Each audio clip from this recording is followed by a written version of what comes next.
तो आज हम लोग लास्ट फाइनल ईयर के इलेक्ट्रॉनिक स्पेक्ट्रा नामक चैप्टर के आखिरी लेक्चर को कवर करने की कोशिश करेंगे। हम लोग इसके पीछे के लेक्चर में कवर कर चुके थे कि वह किस तरह से इलेक्ट्रॉन की स्प्लिटिंग होती है, ऑर्बिटल कैसे ब्रेक करता है और किस फ्रीक्वेंसी के उसके बाद फ्रीक्वेंसी की क्या असर उसके ऊपर पड़ती है। फिर इलेक्ट्रॉन का जो एक्साइटमेंट होता है, जो एक ऑर्बिटल से दूसरे ऑर्बिटल में एग्जिस्ट कर जाते हैं। फिर उसके बाद फॉरबिडन गैप क्या होता है, फॉरबिडन एनर्जी क्या होती है, कौन कौन से ऑर्बिटल जो होते हैं वो फॉरबिडन एनर्जी को रूल को फॉलो करते हैं, कौन एनर्जी रूल को फॉलो नहीं करते हैं। फिर उसके बाद हम लोग पढ़ लिए थे कि इलेक्ट्रॉन कौन सा जो है जो L और L+S या L कपलिंग को रूल को फॉलो करता है। इन सब चीज़ों के बारे में जो है हम लोग कवर कर चुके थे। ठीक है, आज हम लोग इसके आखिरी टॉपिक को कवर करेंगे जिसमें आपको एक कंपाउंड होगा TiH2O का होल 6 3+। इसके D1 ऑर्बिटल में और D9 ऑर्बिटल में इसका कॉन्फ़िगरेशन कैसे होगा, इसका स्प्लिटिंग कैसे होगा। ठीक है, यही बस एक सिलेबस में आपका दिया हुआ है, बाकी कोई चीज़ नहीं दी हुई है। इस किताब में तो बहुत कुछ चीज़ें दिया हुआ है कि D2 ऑर्बिटल का कैसे होता है, D8 का कैसे होता है। तो ये सब चीज़ें आप लोग को नहीं पढ़ना है। सिलेबस का जो पार्ट है सिर्फ D1 और D9 के लिए, और यहीं से केवल क्वेश्चन आते भी हैं। बाकी जब आप D1, D2, D6, D8 ये सब चीज़ आपको जब MSc करेंगे आप, तो वहाँ आपको स्पेक्ट्रोकेमिस्ट्री में पढ़ना है। यहाँ आप लोग को सिर्फ D1 और D9 के लेवल डायग्राम आपको सीखना है और किस तरह से स्प्लिटिंग होती है वो सिर्फ सीखना है, उससे ज़्यादा आप लोग को इसमें नहीं सीखना है। ठीक है, तो कहते हैं कि अगर कोई भी एलिमेंट्स है, आपको भी पता है कि कोई भी एलिमेंट जो होता है उसका अपना एक पार्टिकुलर कलर होता है। जब उस फ्रीक्वेंसी पर, जब एक पार्टिकुलर फ्रीक्वेंसी पर जब वो पहुंचता है, ठीक है, या उस एलिमेंट्स को जब एक पार्टिकुलर फ्रीक्वेंसी मिलती है तो उस स्थिति में वो एक कलर अपना शो करना शुरू कर देता है। वही चीजें जब वो एलिमेंट एक कंपाउंड बना लेता है तो वो अलग बात है कि उसकी फ्रीक्वेंसी रेंज चेंज हो जाती है।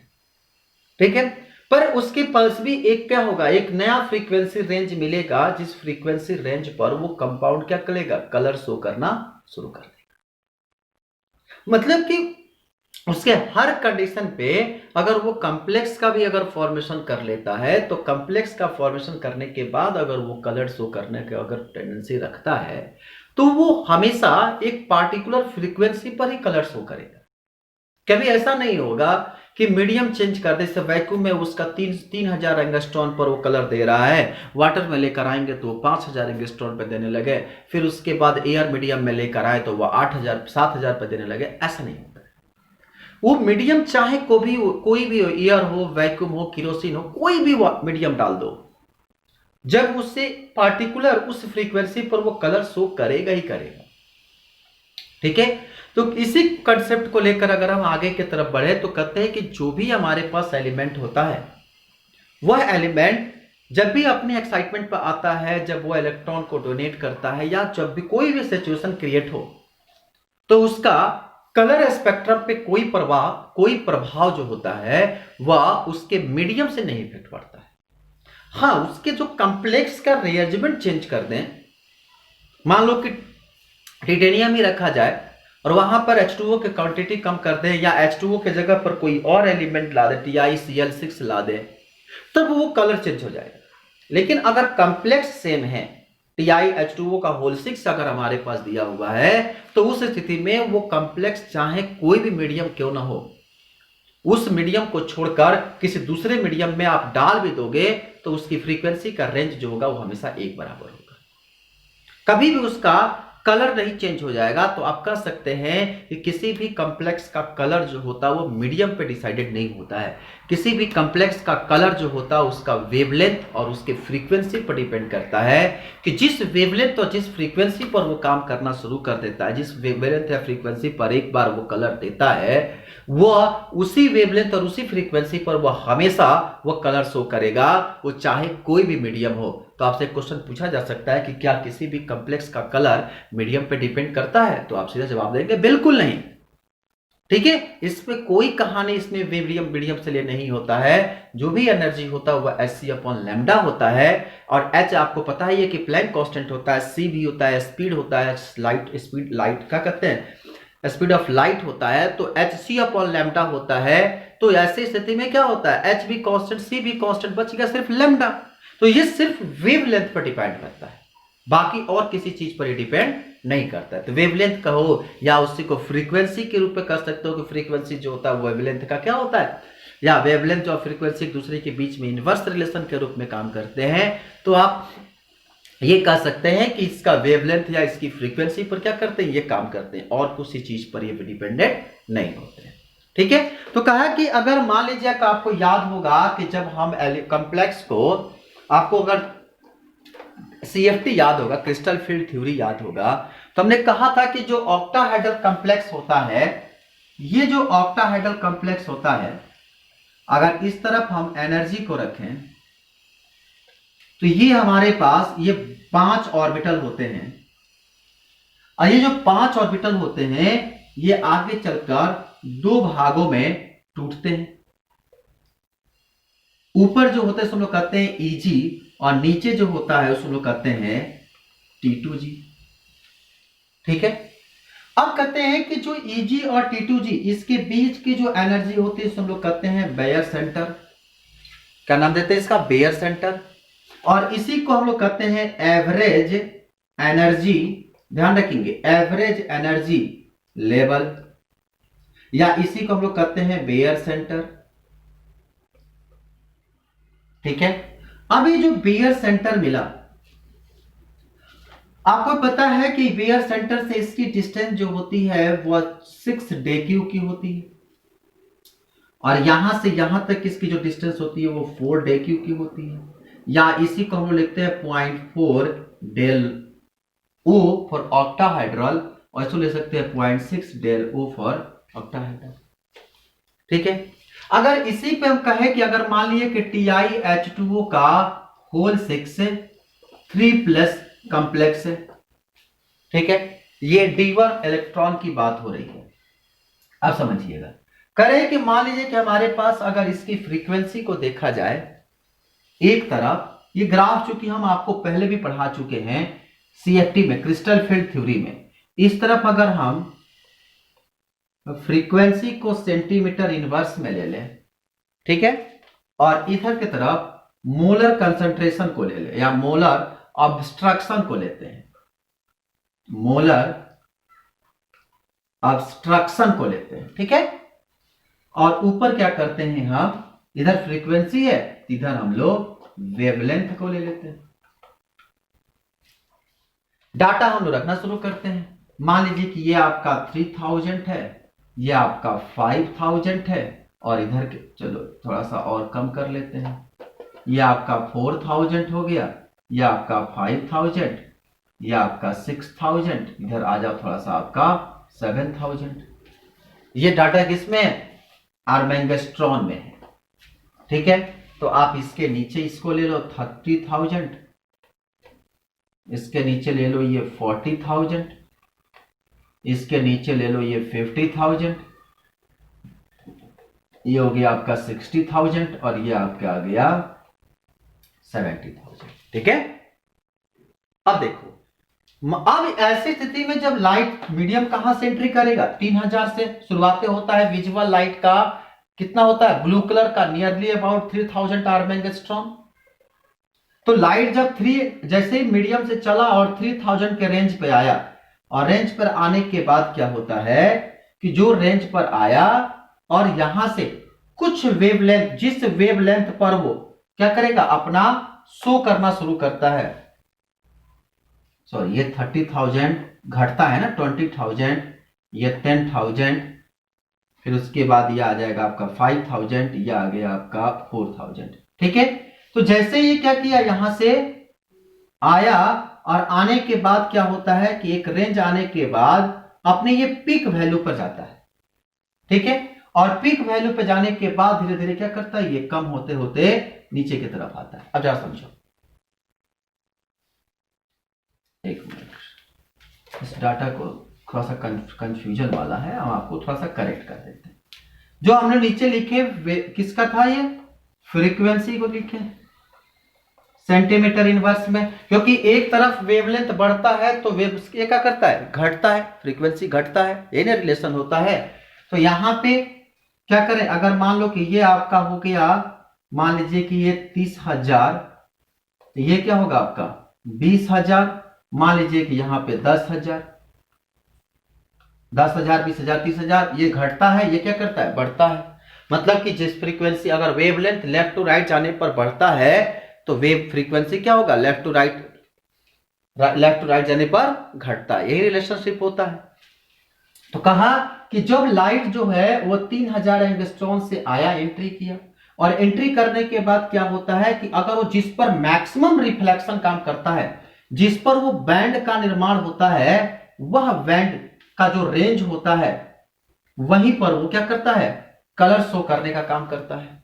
अब जा समझना, मतलब जो कलर शो करने का जो काम हुआ, जिस पर वो मैक्सिमम रेंज पर वो क्या करता है, वह कलर शो करने का काम करता है। करीब करीब ये 5,000 वेवलेंथ, तो वेवलेंथ कितना, 5,000 आर्मेंगस्ट्रॉन या 500 नैनोमीटर, या आप फ्रीक्वेंसी ले लो 20,000 के करीब करीब, इसका करीब वैल्यू होता है 21,000 या 20,100 कुछ वैल्यू होती है इसकी। तो मतलब इस फ्रीक्वेंसी पर जो 5,000 आर्मेंगस्ट्रॉन या 21,000 की जो वेवलेंथ फ्रीक्वेंसी है, या 5,000 आर्मेंगस्ट्रॉन वेवलेंथ, या 20,000 की फ्रीक्वेंसी जो है, 20,000 21,000 का, इस फ्रीक्वेंसी पर ये TiH2O होल 6 3+ जो होगा वह एक पार्टिकुलर कलर शो करेगा जिसका नाम होता है पर्पल कलर। क्योंकि पर्पल की जो वेवलेंथ का रेंज होता है वो करीब करीब 500 नैनोमीटर का होता है या 5,000 एंगस्ट्रॉन का होता है। अब यहां पे चूंकि ये डाटा जो है प्रैक्टिकल डाटा है, इसको हम कैलकुलेट नहीं कर सकते, ठीक है, ये सारे एक्सपेरिमेंटल डाटा है। अब इस रेंज पर जो है हमको क्या मिलेगा, एक वेवलेंथ मिला। अब जो इस रेंज पर जो हम कह सकते हैं कि TiH2O का होल 6 3+, इस रेंज पर हमेशा हमेशा हमेशा वो कोई भी मीडियम क्यों ना हो, वो हमेशा कौन सा कलर शो करेगा, पर्पल कलर शो करेगा, ठीक है। तो इस तरह से कॉम्प्लेक्स का जो होता है, उस पर कई सारे कॉम्प्लेक्स आपको मिलते हैं। जैसे में आपको हम एग्जांपल दे दें, फॉर एग्जांपल PiCl6, ध्यान रखें, देखो सेंट्रल मेटल सेम है, लिगेंड्स चेंज हो गया 3-, तो इसका जो एब्जॉर्प्शन रेट होता है वह 13,000 सेंटीमीटर इनवर्स। ये क्या डाटा है, फ्रीक्वेंसी लिखे हैं, ठीक है। इसी तरह से TiF6 3-, इसका होता है करीब करीब 18,900 सेंटीमीटर इनवर्स। उसी तरह से अगर मान लीजिए कि हमारे पास अभी हमने लिखा TiH2O का होल 6 3+, डाटा कितना करीब करीब है, वो होता है 20,300 सेंटीमीटर इनवर्स, ठीक है। इसी तरह से TiCN का होल 6 3-, ये भी करीब करीब होता है 22,300 सेंटीमीटर इनवर्स। तो इस तरह से जितने भी कॉम्प्लेक्स होते हैं उसका क्या होता है, डिफरेंट डिफरेंट फ्रीक्वेंसी पर उसकी एब्जॉर्प्शन करने की या कलर करने की, ये इसका मतलब देखो ये सीधा आता है इमिशन स्पेक्ट्रम के रूल से। अब पढ़ते हो कि क्या करता है कि जब ये सॉल्यूशन से लाइट, मान लो कि यहां पर एक हम कंटेनर रखे और इसमें सॉल्यूशन बनाए TiH2O का होल 6 3+ का, ठीक है। अब यहां से हम लाइट क्या किए, सनलाइट है, यहां से पास करता है, और पास करने के बाद जैसे लाइट इमिट हुआ तो पड़ा प्रिज्म पर, और प्रिज्म पर पड़ने के बाद यहां एक बैंड मिलता है, ठीक है। और जिस वेवलेंथ पर ये बैंड पर यहां पर इसको एब्जॉर्ब करेगा, जिस फ्रीक्वेंसी को यहां पर एब्जॉर्ब करेगा वहां पर एक ब्लैक बैंड बनेगा, और वही फ्रीक्वेंसी उसका विजुअल कलर की फ्रीक्वेंसी कहलाएगी। पढ़े हो ना इमिशन रूल, इमिशन स्पेक्ट्रम, वहां पर पढ़ाया जाता है absorption spectrum, emission spectrum. Emission spectrum क्या करता है कि जब किसी लाइट को इस सॉल्यूशन के से पास कराते हैं तो प्रिज्म से होकर जब जिस बैंड पर जब पड़ता है, इमिशन बैंड पर पड़ता है, वहां पर जिस बैंड की फ्रीक्वेंसी को वो एब्जॉर्ब करता है, जो ब्लैक कलर की स्पॉटिंग दिखाई देती है, जिस वेवलेंथ पर दिखाई देती है, जिस फ्रीक्वेंसी पर दिखाई देती है, वही वेवलेंथ या वही फ्रीक्वेंसी पर वो पार्टिकल अपना कलर या वही जो जिस वेवलेंथ पर दिखाई देगा, जिस कलर से उसका मैच करेगा, वह कलर उस कॉम्प्लेक्स का कलर कहलाता है। मतलब कि अगर ये TiH2O का होल 6 से जब पास कराते हैं तो इसके ऊपर जो एमिशन स्पेक्ट्रम है, इस एमिशन स्पेक्ट्रम के ऊपर क्या करेगा, 5000 नैनोमीटर के रेंज पर क्या करेगा, उसको एब्जॉर्ब, मतलब वो ब्लैकिंग यहां पर स्पॉटिंग बनेगा, एब्जॉर्ब करेगा। तो जहां से ये प्रूफ होता है कि इसका स्पेक्ट्रम का जो कलर होता है वो 5000 पे देना शुरू करेगा, 5000 आर्मस्ट्रॉन पे या 500 नैनोमीटर पे या 20300 सेंटीमीटर इनवर्स फ्रीक्वेंसी पे। तो इस तरह से आप कॉम्प्लेक्स का क्या कर सकते हो, कैलकुलेट कर सकते हो और डायग्राम बना लेते हो। अब देखो करें कि अगर इसी चीज को जब हम इसे इलेक्ट्रॉन पर उठाकर रखें, मतलब कि जब इसकी एमिशन की बात करें तो ग्राउंड स्टेट पर हमारे पास जब भी इलेक्ट्रॉन की अटैकिंग करना शुरू होती है, अब जा समझो, कहा कि अगर ग्राउंड स्टेट पर है तो जो भी हमारे पास इलेक्ट्रॉन जो इसमें इमिशन करने की कोशिश करता है, ये यहां पर इलेक्ट्रॉन आता है, तो उस स्थिति में जब हमारे पास इलेक्ट्रॉन की जो ऑर्बिटल होती है वो कैसे काम करता है, अब इसको समझिए। जो हमारे पास अगर मान लीजिए कि D1 ऑर्बिटल हो, मतलब कि इलेक्ट्रॉन जो है वो फर्स्टली D1 में जाती है, D1 कॉन्फ़िगरेशन हो, ध्यान रखेंगे D1 कॉन्फ़िगरेशन का जो भी हमारे पास कंसेप्ट होता है वह D1 कॉन्फ़िगरेशन मतलब D2 स्टेट, D1 S2 मतलब D2 स्टेट। D2 स्टेट का मतलब क्या होता है कि जो भी हमारे पास इलेक्ट्रॉन है, अब वहां पे जो एक्सप्लिसिटी होगी, ठीक है, D2 क्यों लिखे, क्योंकि जो D1 होगा यहां पे पहला इलेक्ट्रॉन है, ठीक है। अब ऐसी स्थिति में जो फर्स्ट ऑर्बिटल में इसको हम रिप्रेजेंट करते हैं D2 स्टेट से। अब समझो, जैसे ही इलेक्ट्रॉन यहां से जब ऑर्बिटल में जंप करेगा तो आपको भी पता है कि जब इलेक्ट्रॉन जब चूंकि D1 ऑर्बिटल का है तो जब इसे आप इसे लेबल पर दिखाएंगे इधर की तरफ लिगेंड फील्ड स्ट्रेंथ, इसको रिप्रेजेंट करते हैं किससे से, DQ से, और एक तरफ जो है हम एनर्जी को लेकर आते हैं, ठीक है। तो आपको पता है कि जो D² है, आप इसको D1 पढ़िए या D² पढ़िए, D² जो होता है इसको स्टेट को रिप्रेजेंट करता है, D1 जो है वो कॉन्फ़िगरेशन को रिप्रेजेंट करता है। तो ये आपको पता है कि ये इसका कौन सा सेंटर होगा, बेयर सेंटर होगा। अब यहां से ऑर्बिटल क्या करेंगे, दो भाग में बटेंगे, कभी भी D ऑर्बिटल जो होता है दो भाग में बटता है। एक जो ऑर्बिटल होता है उसमें लोग कहते हैं क्या, ऊपर जो होता है वह EG और दूसरा जो होता है वो T2G। अब देखो जब इसको LM सेंटर पर लेकर आना होता है, मतलब जब आप उसको टर्म सिंबल पर लेकर आएंगे तो थोड़ा सा अंतर होता है। वहां पर हम लोग स्मॉल EG और T2G यूज करते थे, स्मॉल T2G, या हम लोग कैपिटल यूज करेंगे, बस यही अंतर होता है। यहां पर क्या यूज करें, कैपिटल EG, और कहां पर कैपिटल T2G, और बाकी चीज बिल्कुल सेम। यहां से यहां तक का डिस्टेंस कितना होगा, यह आपका कौन सा सेंटर है, बैरी सेंटर है, ठीक है।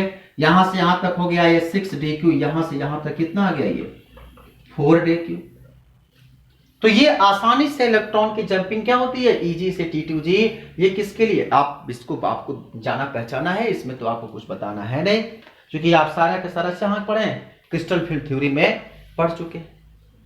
लेकिन ये तो हो गया आपका D1 के लिए। अगर D9 कॉन्फ़िगरेशन के लिए बात करें तो आपको याद होगा D9 कॉन्फ़िगरेशन के लिए हम लोग पढ़े थे, ये ऑर्बिटल जो होता है 3 ऑर्बिटल, आपको अगर थोड़ा सा CFT का कंसेप्ट याद होगा तो, ठीक है। जब आप इलेक्ट्रॉन भरते हैं तो 1 2 3 4 5 6 7 8 और 1 9, ये जो होता है वह Eg है और ये T2g है। हम ऑक्टाहेड्रल कॉम्प्लेक्स की बात कर रहे हैं। कहते हैं कि जैसे ही यहां से कॉम्प्लेक्स एंट्री करता है, जब लाइट पास करता है, आपको याद होगा क्रिस्टल फील्ड थ्योरी का हम डिफेक्ट पढ़ा रहे थे, वहां पर जब पढ़ा रहे थे डिफेक्ट नहीं, हाँ लिगेंड्स किस तरह से, फैक्टर अफेक्टिंग द लिगेंड्स, वहां एक टॉपिक पढ़ाए थे हम क्रिस्टल फील्ड थ्योरी में। वहां हमने कहा था कि वहां पर हम कॉपर सल्फेट का एग्जांपल लिए थे, CuSO4 का लिए थे, ठीक है। हमने कहा कि जैसे ही ये कॉम्प्लेक्स में सॉल्यूशन में लाइट पास कराते हैं, ठीक है, वो स्थिति में क्या होता है कि जो T2g का जो इलेक्ट्रॉन है, जो पेयर है, ये जंप करके सीधा इसमें भाग जाता है।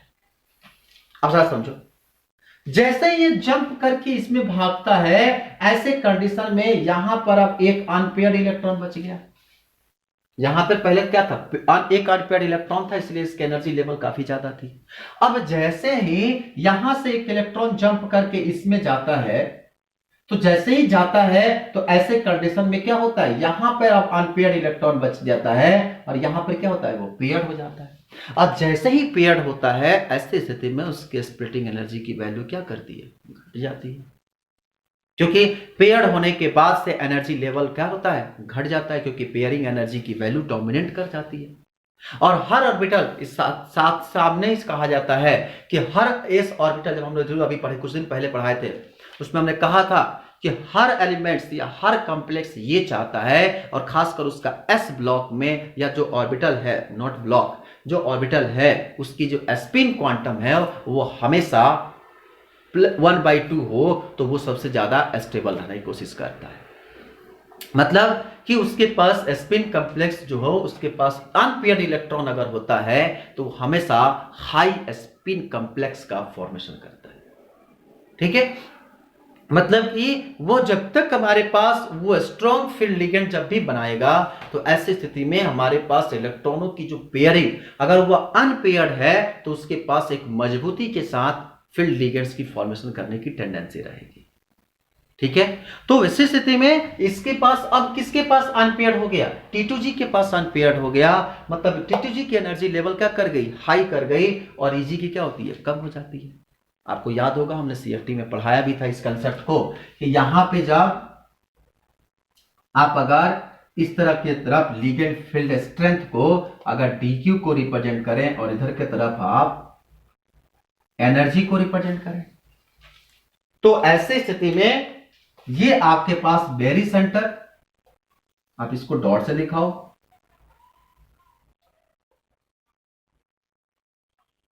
तो जब ये डिवाइड होगा तो क्या लिखेंगे, अब यहां जो T2g का एनर्जी लेवल ज्यादा था, यहां पर अब Eg की एनर्जी लेवल जो होगा वह कम हो जाएगा, और T2g की एनर्जी लेवल जो होगा वह ज्यादा होगा। तो यहां पे जो कम होता है उसका ठीक इनवर्स होता है।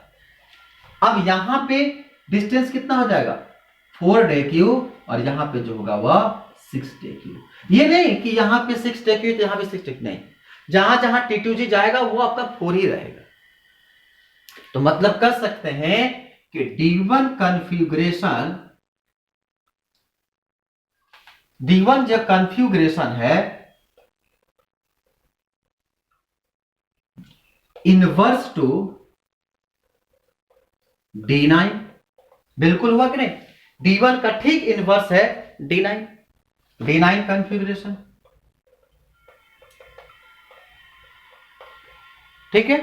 मतलब कि अगर इसको हम एक डायग्राम से अगर इसको हम रिप्रेजेंट करने की कोशिश करें,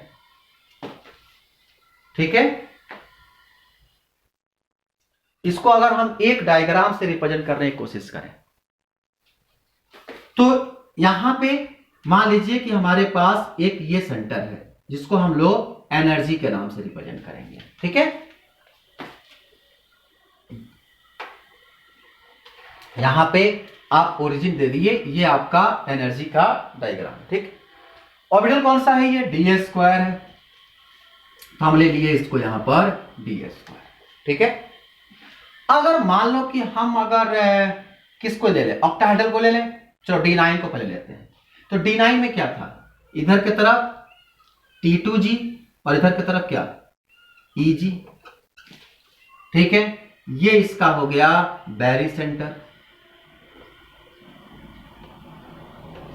इधर की तरफ भी ये हो गया इसका बेरी सेंटर, और इधर की तरफ 2 ऑर्बिट लेवल, ए हो गया कितना Eg, और ये हो गया आपका T2G होगा। इधर की तरफ भी एनर्जी का बढ़ता हुआ क्रम है, आपका क्या कहते हैं बढ़ता हुआ एनर्जी इंक्रीजिंग, ये है आपका इंक्रीजिंग DQ, और इधर की तरफ भी क्या है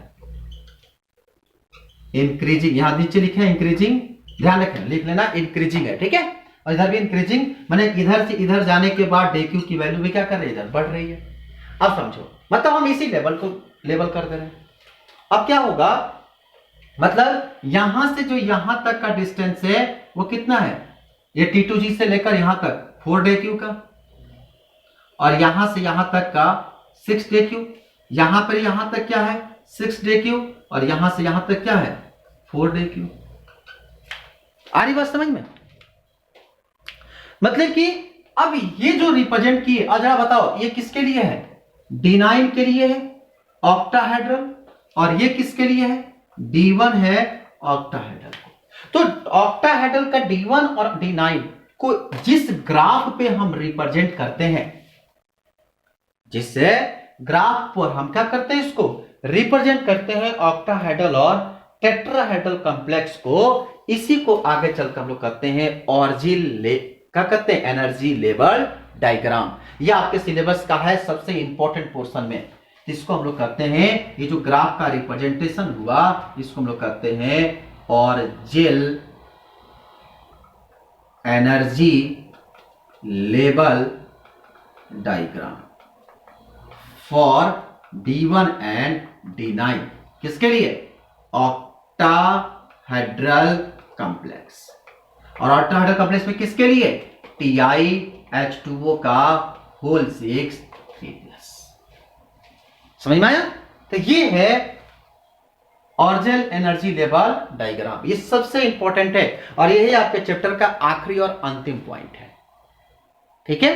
अब देखो, तो आई होप कि आपको ऑक्टाहेड्रल के सारे कंसेप्ट क्लियर हो गए। अब जब से इसको अगर उठाकर हम टेट्राहेड्रल में डाल दें तो क्या होगा, ऑक्टाहेड्रल तो क्लियर हो गया,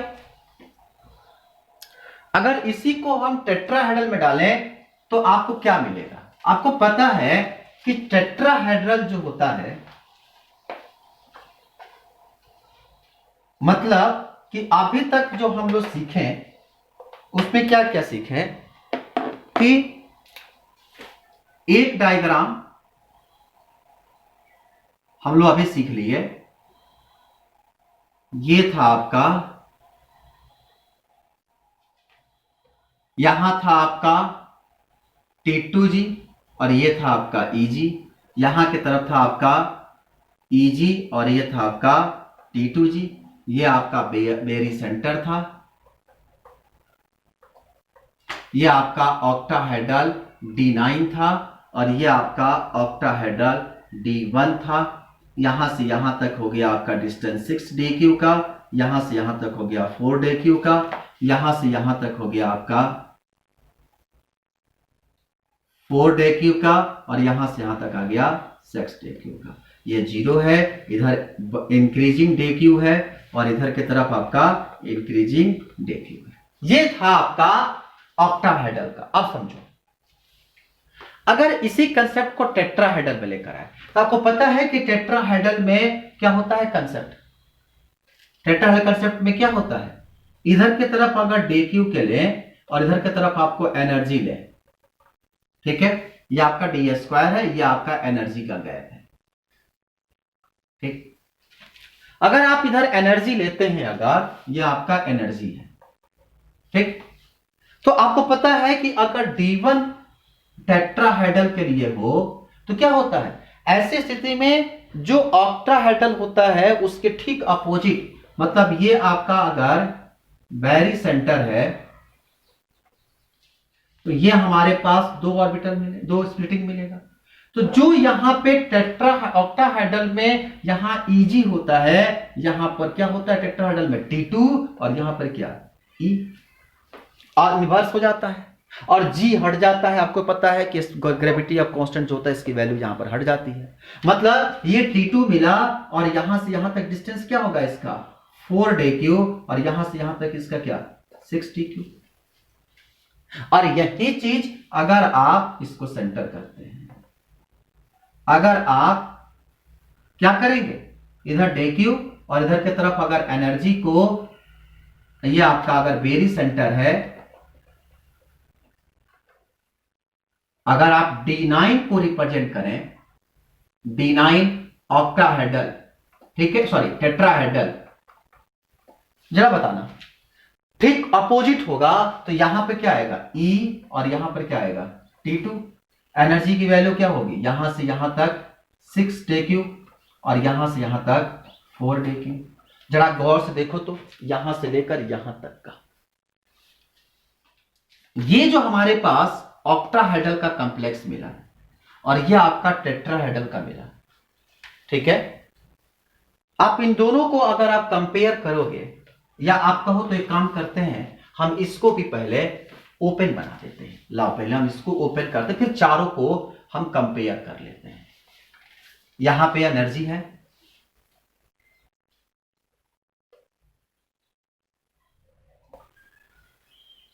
ये सारी कहानी आपकी जो है वह टेट्राहेड्रल की है और यहां पे हम जो बना दे रहे हैं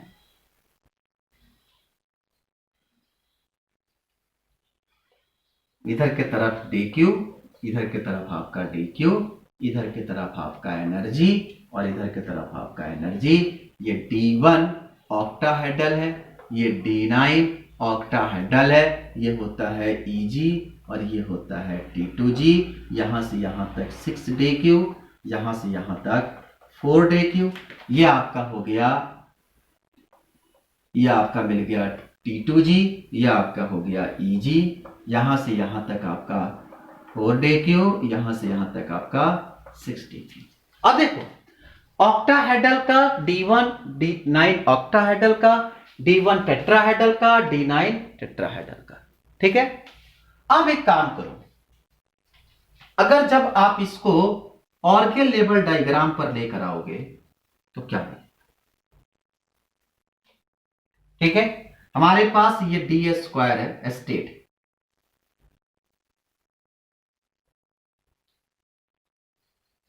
होगा, ये इसका बैरी सेंटर है। अगर मान लो कि हम Eg T2g को सिंपल वेव में लिखें, नॉट g, सिर्फ T2g Eg करें तो क्या मिलेगा जरा देखो। अगर मान लो कि यहां पर हम अगर इसको हम T2 और इसको हम E माने तो ये क्या होगा आपका E और ये आपको क्या मिलेगा T2। आप G को ना लिखो क्योंकि हम उसको थोड़ा सा दोनों को कंपेयर करने की चाह रहे हैं, ठीक। अब जरा देख के बताओ, जो E और T2 यहां पर है, अब ये T2 और E किसका किसका कंसेप्ट है T2E और इधर T2 और E, मतलब ये D9 ऑक्टाहेड्रल और D1 टेट्राहेड्रल एक जैसा, और फिर E और नीचे T2, E और T2 मतलब D1 ऑक्टाहेड्रल और D9 टेट्राहेड्रल। आप कह सकते हैं कि D1 और D9, D1 octahedral is equal to D9 tetrahedral and inverse D1, आप कह सकते हैं कि D1 octahedral inverse two D9 octahedral और D9 tetrahedral inverse two D1 tetrahedral. देखो अपोजिट है कि नहीं, बिल्कुल। यहां से यहां तक इसकी जो वैल्यू होगी T2 है, यह आ गया 4dq, सॉरी हाँ 4dq का, और यहां पे हो गया 6dq का, यहां से यहां तक हो गया ये 6dq का, और यहां से यहां तक हो गया ये 4dq का। सही है ना। अब देखो तो कहते हैं कि ये जो हमारे पास D1 जो होता है वो अपोजिट होता है D9 का, तो D1 octahedral equal to D9 tetrahedral और इधर D1 tetrahedral equal to D9 octahedral. तो इस तरह से इसके कंसेप्ट निकल कर आते हैं। आपको एक चीज और बताएं, जो ये D9 ऑक्टाहेड्रल होता है, जो कि D9 आपको पता है ना, D9 की प्रॉपर्टी जो होती है D4 की प्रॉपर्टी जैसी होती है, क्योंकि इसके आउटर मोस्ट में भी एक इलेक्ट्रॉन कम होता है और इसके आउटर मोस्ट में भी क्या होता है, एक इलेक्ट्रॉन कम होता है। तो क्या करता है, वो पड़ोसी से इलेक्ट्रॉन जंप कर लेता है, खींच लेता है, इसीलिए तो इलेक्ट्रॉन कूद के चलाता है नीचे। तो मतलब कि D9 की प्रॉपर्टी जो होती है वह D4 की प्रॉपर्टी जैसी होगी। तो आप इसको एक और चीज लिख सकते हो कि D9 ऑक्टाहाइड्रल जो होगा वह D4 ऑक्टाहाइड्रल जैसा होगा। ठीक है, मतलब D9 टेट्राहाइड्रल जो होगा वह D4 टेट्राहाइड्रल जैसा होगा। ठीक है, और जो D1 होता है, D1 मतलब इसके आउटर में यहां जो इलेक्ट्रॉन होगा वहां पर एक इलेक्ट्रॉन होगा। अगर इसी को हम D6 लिखें तो जरा देखो तो पांचों भर जाएगा, तो फिर एक लास्ट बचेगा, तो इसकी प्रॉपर्टी इसके जैसा, मतलब इसमें भी कहने के लिए एक और इसके भी कहने के लिए क्या, पांच भर गया, स्टेबल हो गया, तो लास्ट में एक बचा।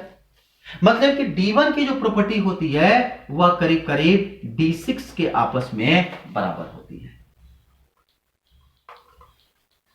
मतलब कि ये D1 ऑक्टाहाइड्रल जो होगा वह D6 ऑक्टाहाइड्रल की प्रॉपर्टी के जैसा होगा। मतलब कि D1 ऑक्टाहाइड्रल D6 की जैसा और D4 D9 जैसा। तो मतलब एक ही डायग्राम पर आप चार ऑर्बिटल को क्या कर दिए, लेबल कर दिए। आई बात समझ में? और ये जो लेबलिंग किए हैं इसको क्या बोलते हैं हम लोग, ऑर्गेल। इधर की तरफ आप क्या लिए हैं, इंक्रीजिंग DQ, इधर भी लिए है इंक्रीजिंग DQ, ये जीरो होता है, और जिससे आप रिप्रेजेंट किए तो ये है आपका ऑर्गेल, ORGEL, ऑर्गेल। ठीक है, ENERGY, एनर्जी, लेबल, diagram, DIAGRAM, energy level diagram. आई बात समझ में? तो ये कहानी इसकी होती है ऑक्टाहाइड्रल टेट्राहाइड्रल का, D1 के लिए, D9 के लिए, D4 के लिए, D6 के लिए। ठीक है, तो ये है पूरी कंसेप्ट इसकी। तो आप ये उम्मीद करते हैं कि आपको जो एग्जाम में पूछे जाएंगे उसे आप अच्छे तरीके से क्या कर लेंगे, आप एक्सप्लेन कर लेंगे। ठीक है, तो आप एक काम करिए, नीचे लिख लीजिए D1 tetrahedral inverse D9 octahedral, sorry D1 tetrahedral inverse D9 tetrahedral as well as D1 octahedral. समझ में आ रहा है? D1 tetrahedral inverse D9 octahedral, sorry D9 tetrahedral as well as D1 octahedral। ठीक है, तो D1 tetrahedral inverse D9 tetrahedral, आप TH की जगह पर TD भी लिख सकते हो, सबसे अच्छा रहेगा, TD लिखो, है ना, तो आप कंफ्यूज कर जाओगे। टेट्राहेड्रल जहां जहां DH है वहां TD लिखो, टेट्राहेड्रल होगा। ठीक है, तो D1 tetrahedral inverse to D9 tetrahedral, D9 tetrahedral as well as D1 octahedral। और दूसरे पॉइंट पर लिखो D9, आप इसे लिखो D9 tetrahedral inverse to D1 tetrahedral as well as D9 octahedral, D9 octahedral। ठीक है, आप इसी को तीसरे पॉइंट में लिखो D1 octahedral equal to D6 octahedral, D1 octahedral equal to D6 octahedral, but inverse to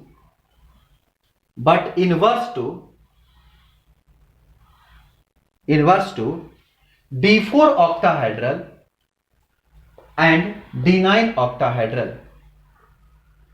या inverse two D4 octahedral equal D9 octahedral, D4 octahedral equal D9 octahedral। देखो एक दूसरे के क्या है, इनवर्स है, जैसे नीचे भी लिख लो D1 tetrahedral equal D6 tetrahedral, D6 tetrahedral inverse of